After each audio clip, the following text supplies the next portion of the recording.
about you, but I like it. And so we'll take it from there, and you can join us on our first song, I Choose Love.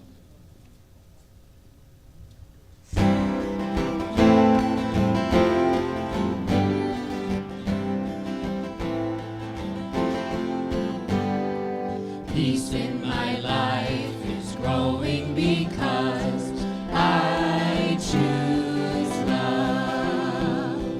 Love's always present, it's what I'm made of. I choose love. We are a part of each other.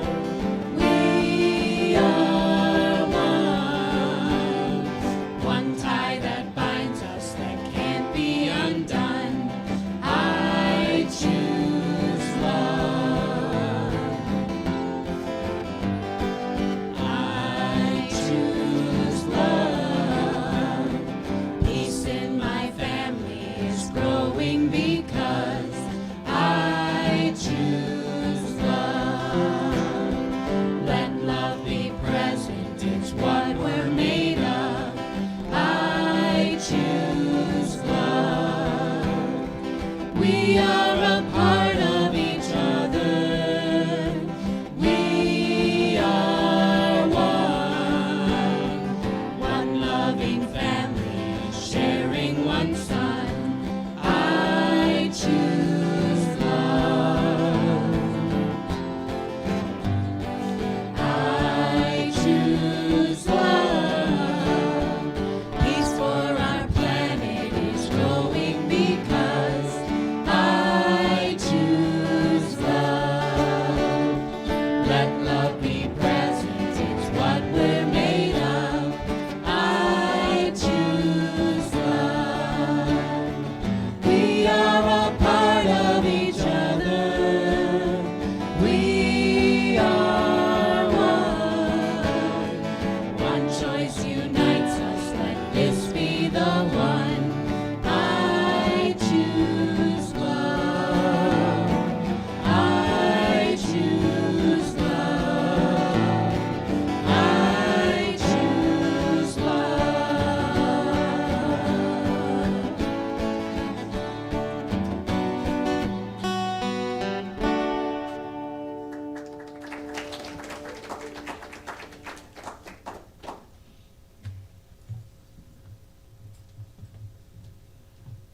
You always lead in so nicely into our service. We're so blessed to have all of you here and all of you assembled, and anybody on YouTube, welcome. And I choose love. Don't we all choose love and realize that we are one? However, how many of us, myself included, that find ourselves distracted by the daily tasks, the daily routines, and the sometimes challenges that occur to us that can be very difficult. And so our mind can wander off onto those things and forget that we're choosing love and that we are that love. So whatever we can do to help return that is really what I think this congregation, what unity is all about, is how to be in touch with it more regularly, more moment to moment, if you will, even in the midst of the routine and the tasks and the challenges too, that we can be centered in an awareness that even in the midst of that, there's a oneness, there is a love that is who we are. And so today I am going to invite you to a little exercise to help ground yourself in that awareness that no matter what is happening around about you or within you, you are the divine. And so close your eyes if you would like to, and picture a time of well-being, a time that you were doing something that was just pure enjoyment, pure well-being, pure peace. You might be walking in the woods on a path. You might be walking along the seashore as the waves are lapping up. You might be sitting on a chair and looking out over a pond. He might be climbing a hill or even a mountain out west. Visualize it as best you can. Get all of your senses involved. How you smell the smells. How you realize the beauty all around you. How you hear the sounds of the water, of the birds, of the breeze. Feel the breeze on your skin. Feel how exquisite it is to experience this. Where there's no striving, no agenda, just relief, just peace, just goodness. Soak up in that for a moment. For as you do, you're aware that you are the divine itself. There is no separation. There's just connection. There's just oneness. And that is who each of us really is, regardless of what may be going on at other times. Now let go of that visualization. You can open your eyes, but remain in touch with that joy of being, that joy of feeling all that you just felt. That doesn't go away. That doesn't evaporate. No, that is who each of us is. Whether we're ensconced in it, in a visualization, or whether we're engaged with the hubbub of daily life. We are that peace, that relief, that oneness. There's no separation. Realize that there's nothing to do, to go, to get, just to enjoy. And that is available at every moment of awareness. You don't need to pause to visualize, though it's nice to do so, because that comes from within you. It really isn't coming from the environment, from the circumstance. It's coming from within.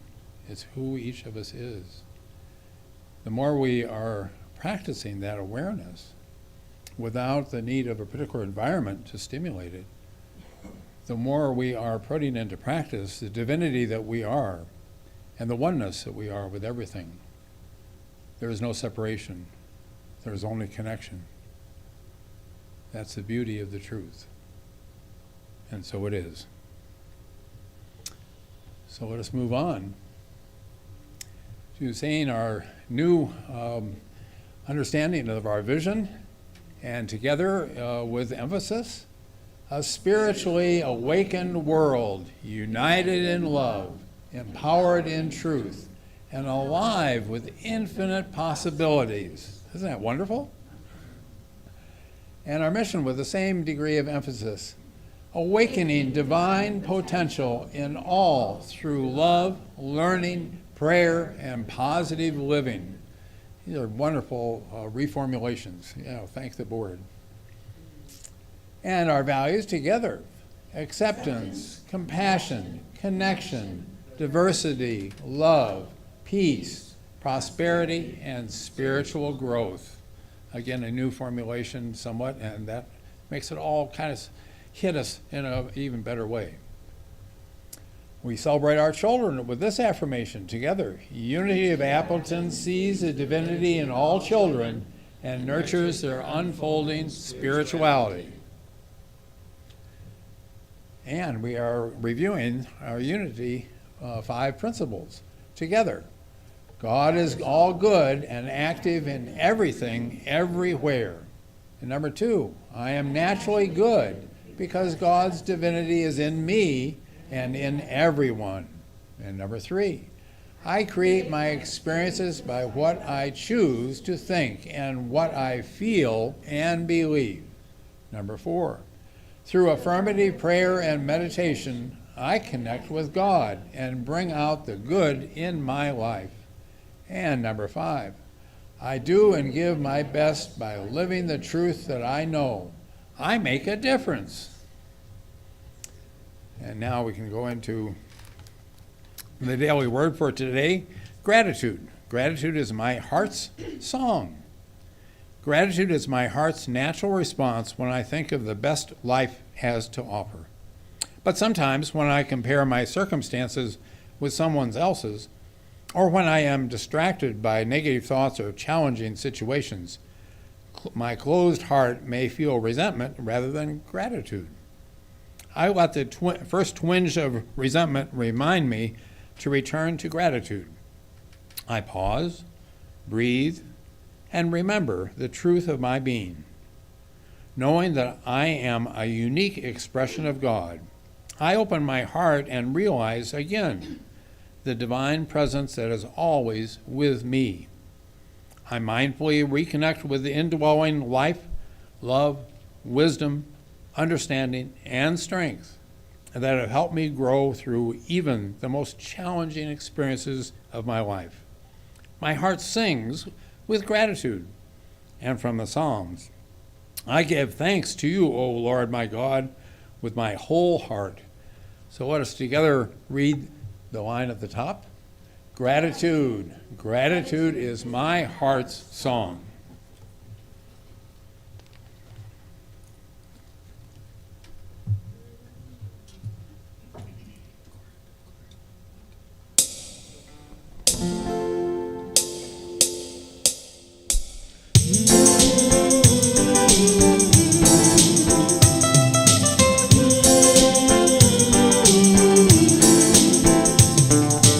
We have fallen down again tonight. In this world it's hard to get it right. Try to make your heart feel like a glove. What it needs is love, love, love. Everybody wants to love. Everybody wants to be loved.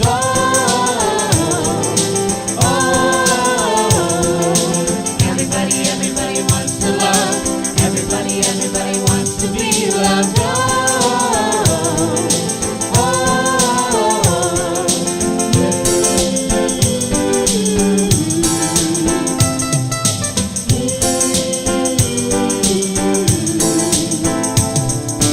Happy is the heart that still feels pain.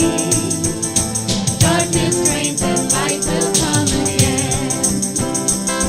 Swing open up your chest and let it in.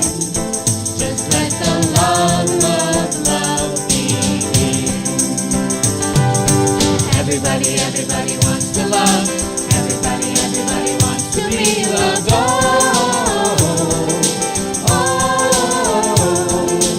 Everybody wants to love. Everybody wants to be loved.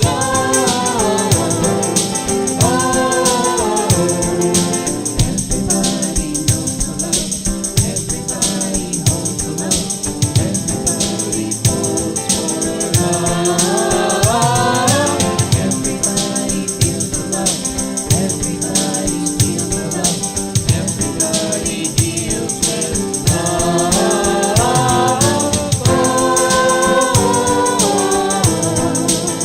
Just let the love, love, love begin. Everybody wants to love. Everybody wants to be loved.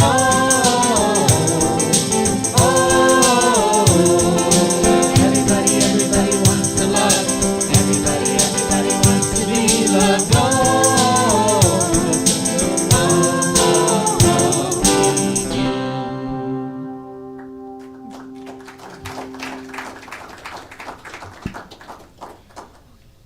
Well, we get the privilege of having Cheri Neal with us again this morning. I'm hiding in the background here, introducing her.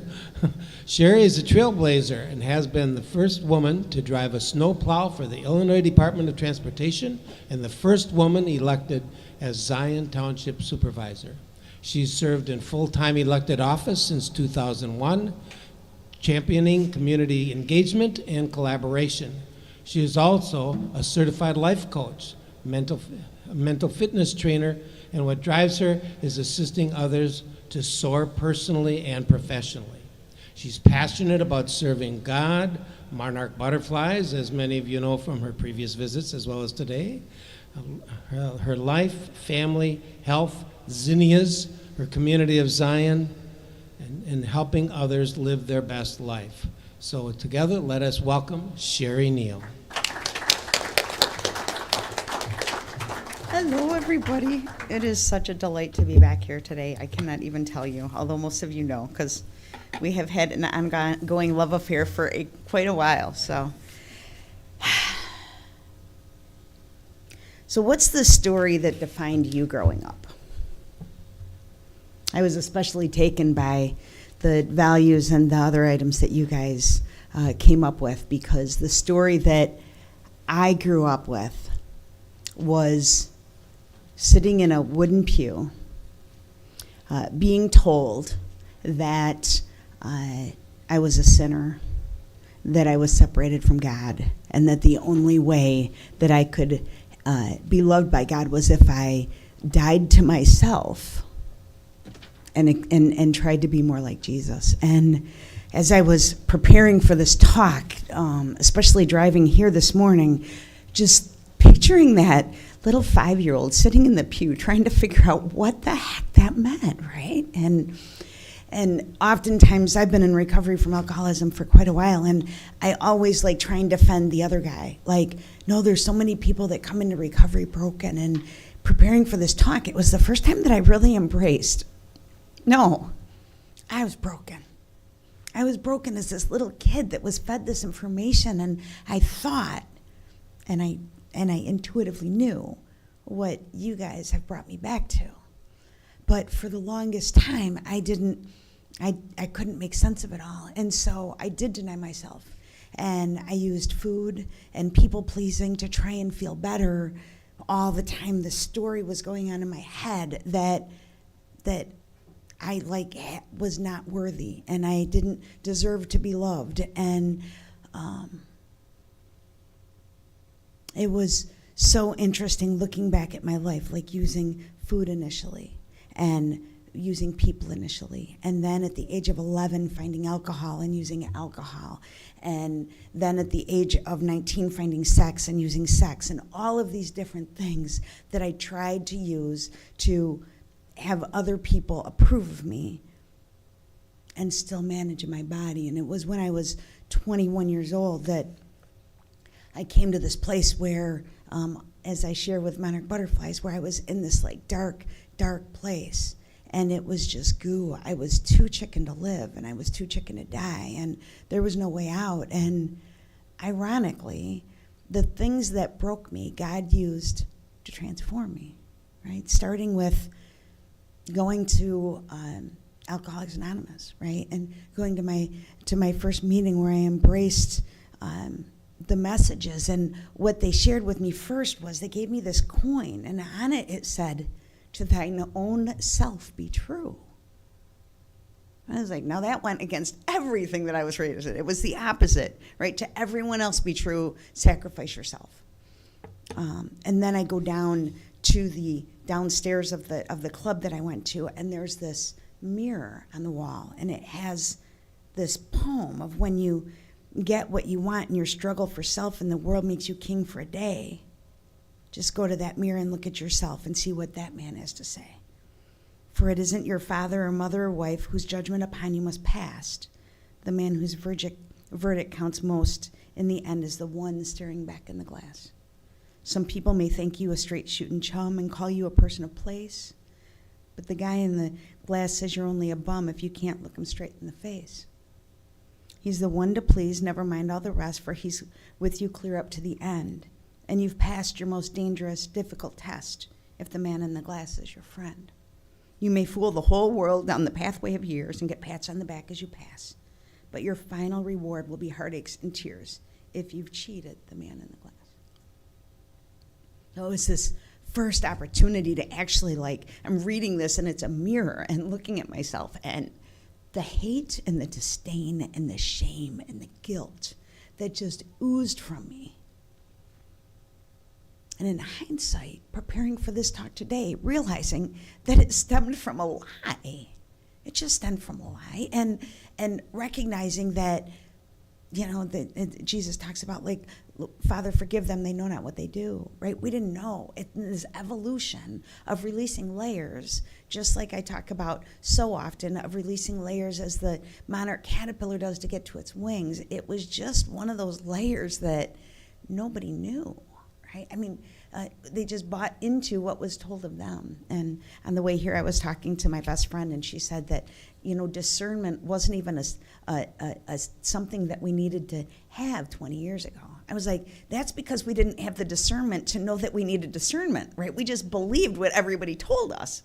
And it's part of our evolution, releasing that layer of we don't have to believe it anymore, right? We can truly challenge it. But So I started going to AA, and the third step, when they shared with me that I could truly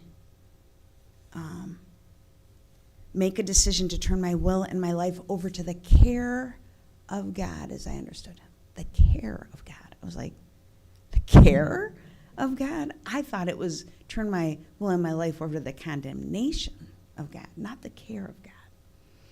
And it was so ironic to me as I continued on. I was 6 months sober when I found out I was pregnant.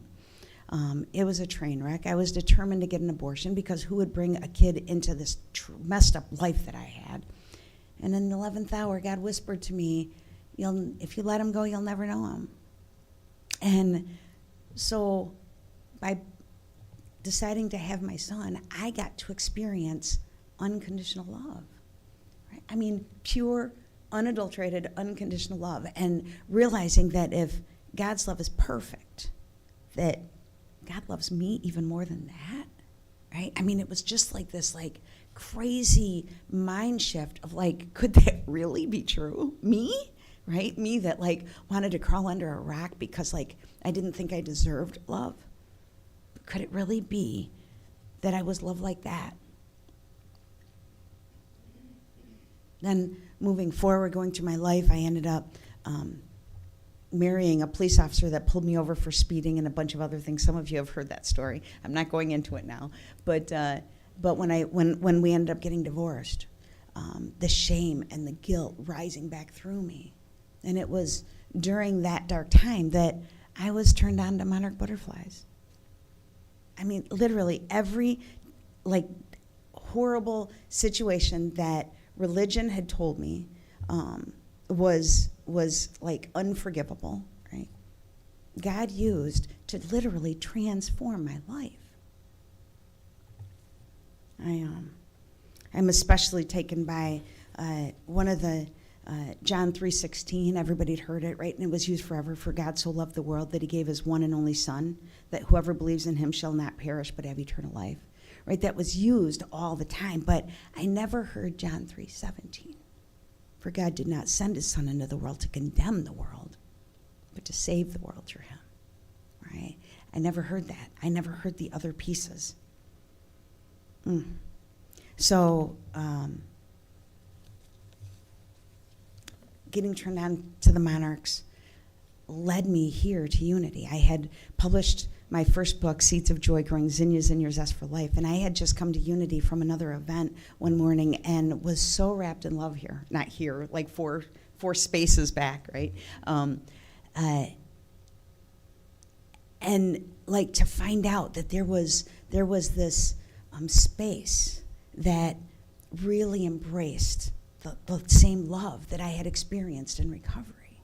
I was absolutely blown away that there was a religion, right, that just talked about love and helped me to, like, completely rework my insides to be able to embrace that message for myself. And so then from Unity, I came upon this book called The Power of Ted that taught me that I didn't have to be the victim of my life and need God to be my rescuer, and the world around me was my persecutor. I could be a co-creator with God, and he could be my coach. And people didn't have to be persecutors. They could just be challengers if I didn't take it personal. It was mesmerizing for me to learn that about the choices and the control I could have over my life. And the next step I took was, for those of you that were here, I walked across Spain. I did the Camino de Santiago. And the scripture that was on my heart as I took it was Proverbs 3, 5, and 6. Trust in the Lord with all thy heart and lean not on thy own understanding. In all thy ways acknowledge him and he shall direct thy paths. And I didn't get it. I wasn't connected to it. But when you walk across Spain, there's all these yellow arrows, right? And they point you in the right direction. You don't need a map. You don't need a GPS. You just follow these yellow arrows all the way across Spain. I walked 720 miles in 37 days. And as I got to Leon, Spain, I stood there being in like shock and awe. So I have two greatest fears. One is big cities. I get very, very anxious in big cities. And two is not being able to communicate with people. Well, everybody there spoke Spanish, and I don't speak Spanish. And as I'm standing there, standing at the sign, looking out on this humongous city, like, I was never at more peace and ease in my life. I was like, what is that? And so I thought about the scripture, and I thought, trust in the yellow arrow with all your heart, and lean not on your own understanding. In all your ways, acknowledge that yellow arrow, and it will guide your path. I was like,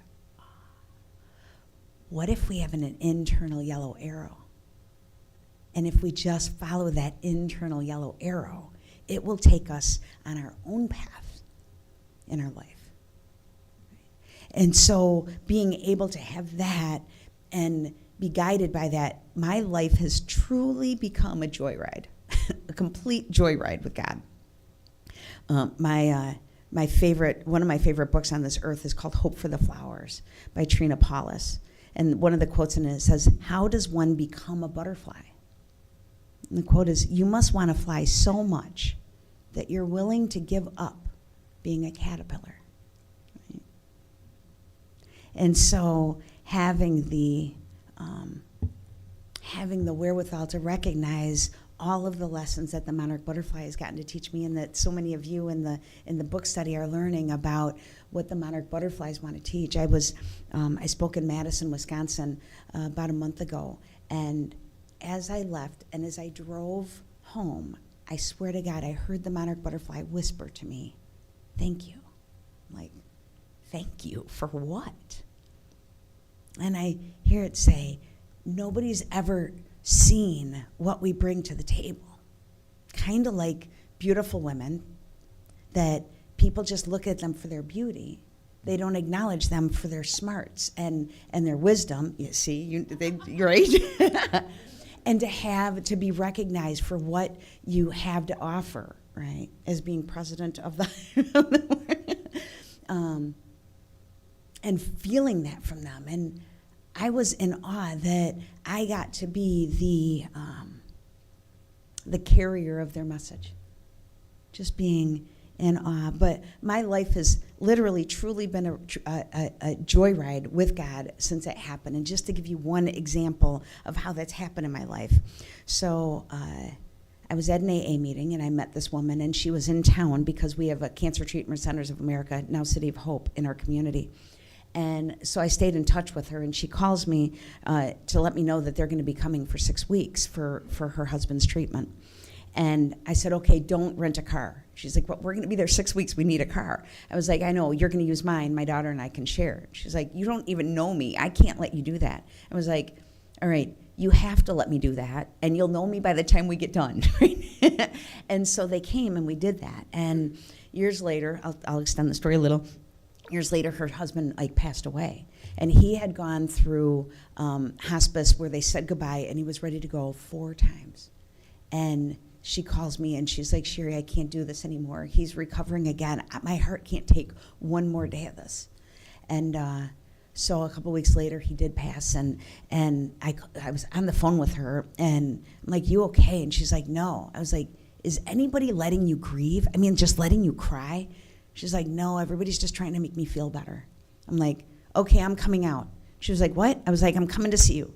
She was like, you are? I'm like, yeah, where do you live? I had no idea where and I didn't even know what state. And so she tells me, I'm like, all right, I'm going to get a flight out. And so I go to her house, and I'm sitting at her kitchen table, and I'm hearing the story of Ike's passing, and I was like, I need to tell you, I feel like I'm hearing the story of a real live monarch butterfly.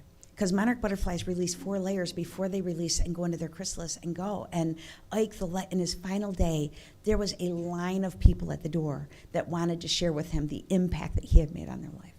Had he gone sooner, he wouldn't have gotten to have that experience. And she starts crying, and so I pull up my slideshow, and I start showing her the transformation of the monarch. I walk into her living room. Her living room is all monarch butterfly pictures that she painted. We never had talked about this with each other. She didn't know I was into monarchs. It was crazy. So shortly after that, she calls me and she says, I've always wanted to go to a dude ranch, and none of my friends are willing to go, and I thought you might be. I'm like, not to save your life. I don't have time, I don't have money, and I don't have interest. So I hang up the phone, and I literally watched my hand pick up the phone, and I called her back. I was like, I don't know why I'm saying this, but I'm coming with you. She was like, what? I was like, all of those things are true, but I really like dudes. And so I go with her to the dude ranch, and she hated it. She hated it. And I have never felt a deeper peace in my life than when I was there. And I came home, and I was like, what was it? Like, it could have been the mountains, or being by a creek, or the healthy food, or disconnected from my phone and the internet, or it could have been the horses. And the voice in my head, it's not the horses. See, my sister growing up had horses, and she beat it into us that we did not like horses because she did not want to share that passion with any of us, right? So I'm like, I get that it's not the horses, but what if it was? And the voice in my head's like, well, that's stupid. I'm like, why? Because there's horses here. I'm like, there is, isn't there? So 2 days later, I reach out to a contractor to help me install a gas fireplace in my aunt's house to thank her for helping with my dad when in his illness. And so the guy picks me up, and I was like, you have horses, right? He's like, I do. I was like, do you ever take anybody under your wing to teach about horses? He was like, you know what? I just moved back from Elkhorn, Wisconsin 2 days ago, and I had 3 kids out there. Do you have somebody? I'm like, I think me. He's like, what? I'm like, I know, I'm 50 years old. I know nothing about horses, but I think me. So we worked out a barter, right? So saying yes, and then saying yes to this. So first saying yes to the dude ranch, saying yes to this intriguing thing with horses. He was a contractor, right? And so we worked out for every 4 days that I took care of the horses, I got 1 hour of construction in my house. We completely redid my house, completely, right? And it now is an Airbnb, and I make pretty good money renting my house out every weekend with my Airbnb, which gave me the money to hire the people that I needed to be able to publish my book, right? And publishing my book has opened up this whole other world of like being able to help people in a whole different way to learn about introspection, be able to do those things. And that's the joyride that I'm talking about. It's like when I can just like, my head says no, right? Almost all the time. My heart says heck yes. Heck yes. And I cannot even tell you what an experience it has gotten to be because of the journey that I took, because of what you teach, what you every single week, and the space that you've held, and all of the hurdles that this Unity of Appleton has overcome to create such an incredible, loving space so that other people can hear that message and rewrite the lessons that they learned growing up so that we can each be who God created us to be. To me, there's nothing more incredible. I thought that I had to like let go of me in order to be in relationship with God, but what it turned out was that like he created me. I'm like this puzzle piece in this world that only I fit, right? If I don't own my piece, this world doesn't get to finish the picture. And so I challenge that with every one of you. What's your puzzle piece? What do you bring to the table? And let yourself be led, because you will be led, right?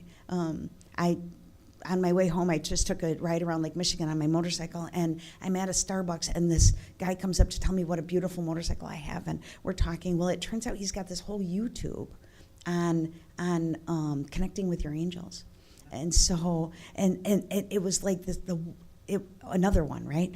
And so I did a little bit more digging on it and realizing just how like circled we are by so many energies that want to help us. But with free will, they got to be like this until we say help.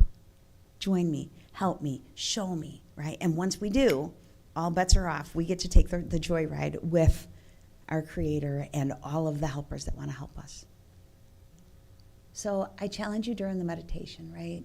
Thinking about when we close our eyes for the last time, right? And we're done with this class that we're in called Earth School. Like, what do you want to be able to say about your life? Are you okay with looking back and saying I only lived it halfway because I was too afraid, or I didn't, yada yada yada? Like, what's one thing you can do? I was with a friend yesterday, and she shares with me that when her mom was 67, she took up playing the harmonica. And when she was 83, she took up billiards, playing pool, right? And that was before YouTube. We have YouTube now, right? So we can learn literally anything.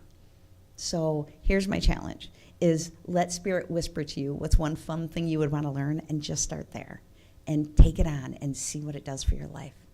In the meantime, thank you for continuing to hold space for unity, because it is truly the most beautiful gift from our Creator.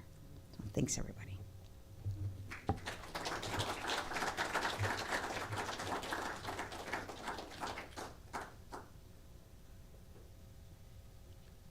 Thank you, Cheri. I now invite you to prepare yourself for reflective personal prayer and guided musical meditation, after which I ask that you remain in essential silence during the music. If you choose to do so, you may close your eyes. Feel the weight of your body as it relaxes into your chair and you let go of today's anxieties. Feel your feet on the solid earth beneath as you let go of tomorrow's worries. Become aware in this moment of your breathing. As you breathe in life and breathe out love. Breathe in life and breathe out love.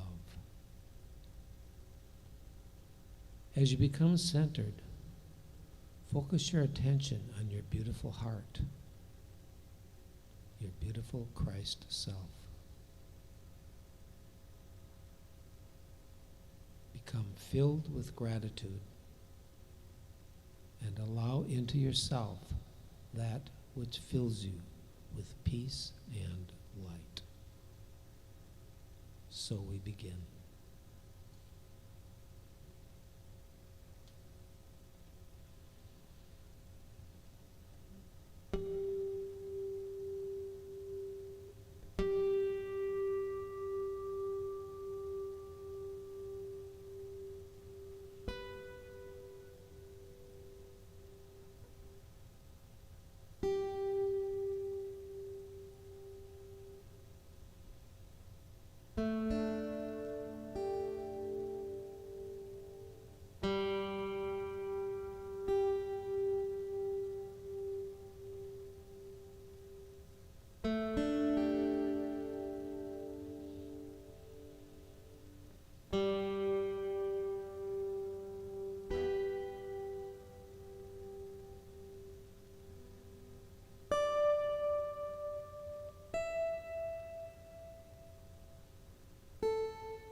Now I invite you to gently return to this place.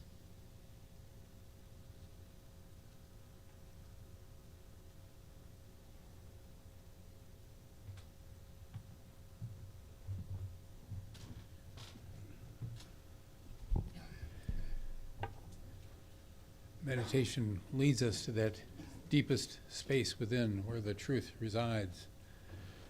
And prayer is an affirmation and rejoicing in that. So let us rejoice together in prayer. We pause, we breathe in life, breathe out love, and know that we are one with that truth. We rejoice in it.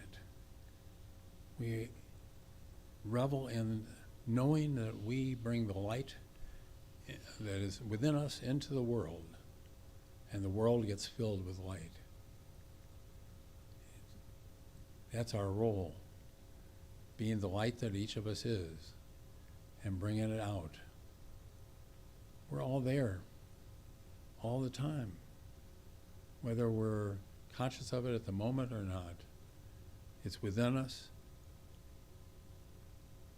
to revel in it,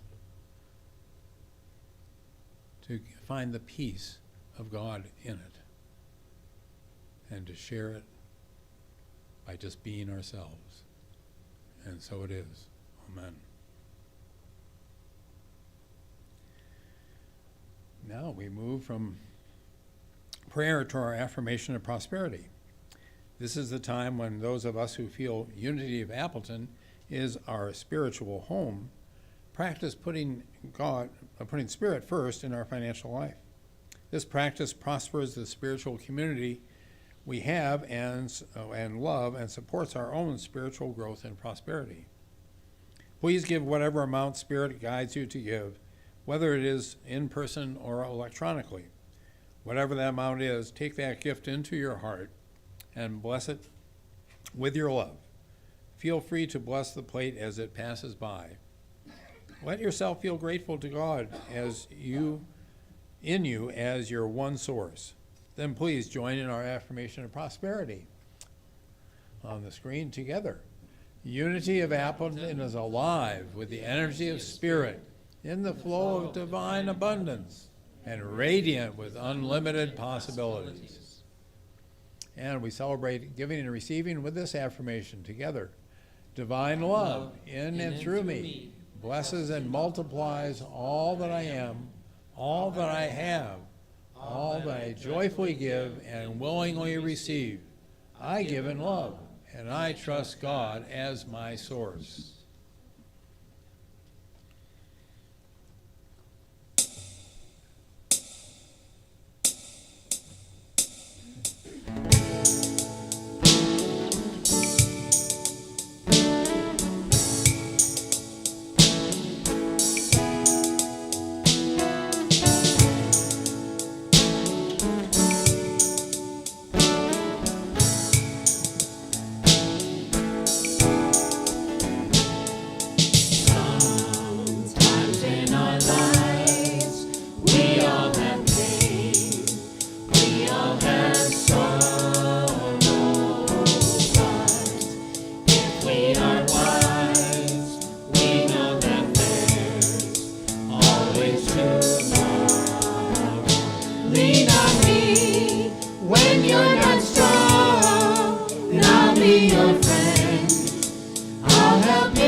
you just call me. If you need a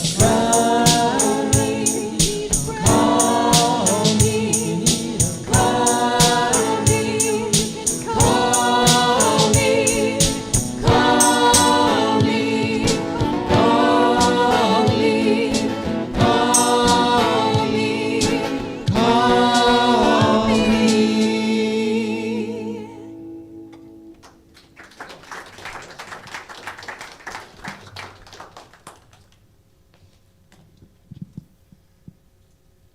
We are indeed all in this together.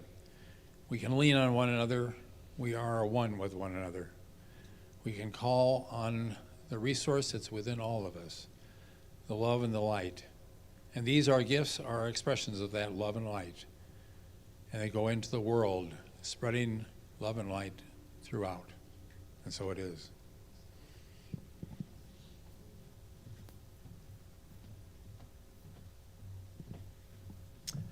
And it's time for announcements.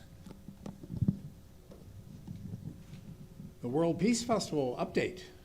The Peace Festival team has been busy putting out press releases, making social media posts, and fine-tuning the schedule for the day. Please spread the word for this inspirational event and sign up to help. From being at our booth at the festival to setting up, taking down, or helping with a raffle, there are so many opportunities to help. Please remember that all raffle baskets should be brought to Unity by September 1. Many hands make light work. Spread your light and volunteer. And there's a sign-up sheet in the back. Join Deb Walker Wednesday, August 27th at 1 for a spiritual discussion about the Unity booklet, Return to Wholeness. With the Return to Wholeness, discover the power of mind that is always yours as you explore universal healing principles for the true source of healing, different forms of healing, the power of prayer in healing, creating your own health. And a new book study, Happier Than God, by Neil Donald Walsh. In this new book, author Neil Donald Walsh explores how ordinary people can work in direct collaboration with God to transform their everyday lives into extraordinary experiences. Join us for a lively spiritual discussion of this great book on Fridays in September, starting Friday, September 5th at 1 o'clock. And You Are the Happiness You Seek, a special book for my mind.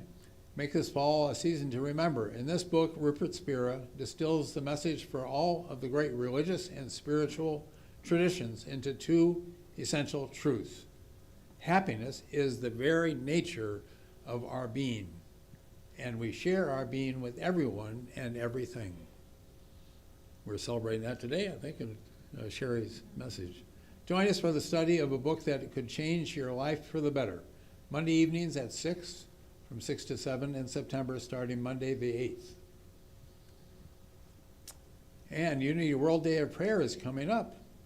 You are invited to gather for Unity's 2025 annual World Day of Prayer. Be still and know.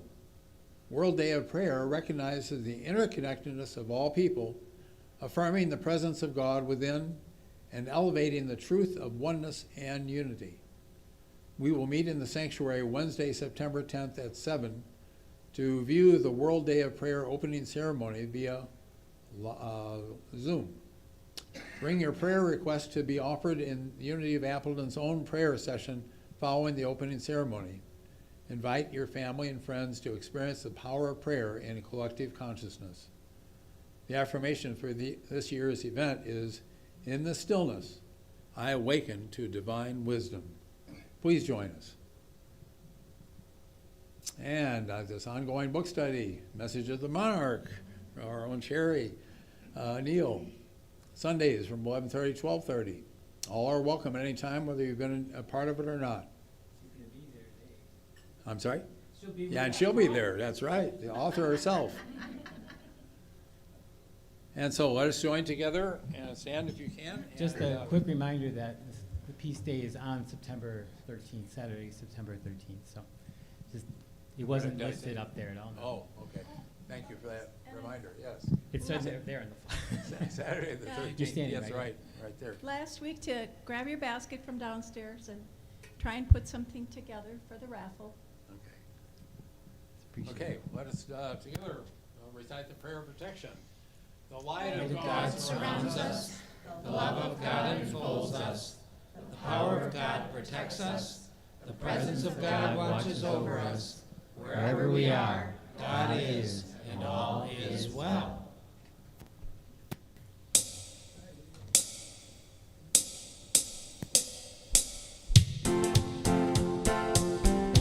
Try not to dance.